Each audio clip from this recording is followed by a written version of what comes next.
নমস্কাৰ বন্ধুসকল, মোৰ চেনেললৈ আহিবলৈ আপোনালোক বহুত বহুত ধন্যবাদ। আৰু মোৰ চেনেলৰ ছাবস্ক্ৰাইবাৰ সকললৈ মোৰ ভোগালী বিহুৰ আন্তৰিক শুভেচ্ছা জ্ঞাপন কৰিছোঁ। আৰু ভিডিঅ'টো ভাল পালে লাইক কৰিব, শ্বেয়াৰ কৰিব, কমেণ্ট কৰিব আৰু ছাবস্ক্ৰাইব কৰিব। আৰু কাষতে থকা বেল আইকনটো দবাই দিব।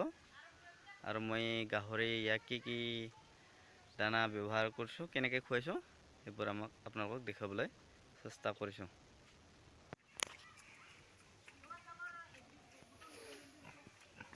ধুনীয়াকৈ গডৰেজটো আৰু মই তুম কৰি মিক্স কৰি দি খুৱাই আছোঁ।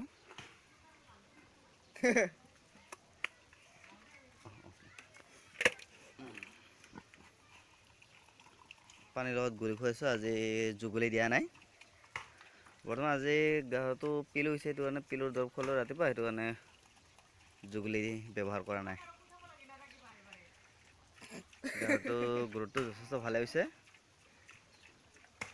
আৰু গাহৰিজনী বৰ্তমান আগতে ভোক লাগে, বহুত খাব নোৱাৰে। মোৰ দানাবিলাক গোটেই এনে বৰবাদ কৰি দিয়ে, সেইটো কাৰণে মই গাহৰিটো পিলৰ দৰৱ খোৱালোঁ আজি মই। আৰু এতিয়া এইটো নহ'লে পিলৰ দৰৱ নোখোৱালে মই গডৰেজ গুড়া আৰু লগতে জুগুলি মিক্স কৰি খুৱাওঁ। আজি পিলৰ দৰৱ খোৱাৰ কাৰণে মই জুগুলিটো খোৱা নাই, আৰু জুগুলিটো অকণমান টেঙা যায়, সেইটো কাৰণে আজি মই ইউজ কৰা নাই, পিছত ব্যৱহাৰ কৰিম।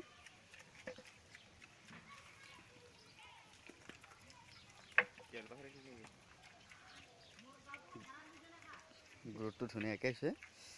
আৰু গাহৰি পিলৰ দৰৱ খোৱালে একদম মৰ্ণিঙতে খুৱাব লাগে, ৰাতিপুৱাতে, যে গাহৰিৰ গাটো গৰম হৈ নাথাকে, ঠাণ্ডা হৈ থাকে, তেতিয়া টাইমতে খুৱাব লাগে। গাহৰি পিলৰ দৰৱটো খুৱাওঁতে সৰহকৈ দানাত মানে মিক্স কৰি খুৱাব নালাগে, যাতে অকণমান দানাত খুৱাব পাৰে, যে পিলৰ দৰৱটো গোটেইখিনি সম্পূৰ্ণ হিচাপে খাব পৰা যায়, তেনেকুৱাকৈ খুৱাব লাগে। বেছিকৈ দানা দিলে পিলৰ দৰৱটো মানে কি বৰবাদ হৈ যায়, সম্পূৰ্ণ দানা নাখাবও পাৰে, সেইটো কাৰণে বৰবাদ হৈ যায়, সেইটো কাৰণে অকণমান দানাত খুৱাব লাগে।